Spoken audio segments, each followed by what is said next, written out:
So, i-try natin. So, i-close na lang natin to. Yun. So, instant power bank na siya.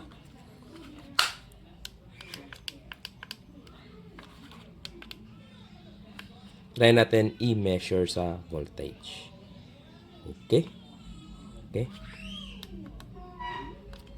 Check. So, yan. Yan. Gawa na natin yung voltage. So, malaki na siya. Malaki na. Okay. So, try natin i-charge to. So, yan. Ilaw na siya. Yan. Oh, 98%. Oh. So, instant power bank. So, 98%. Oh. Kaya, yun. Sulit na. Tapos, i-close na lang natin. Then, pwede na itong mag-charge sa mobile phone natin. And, oh, 98% output.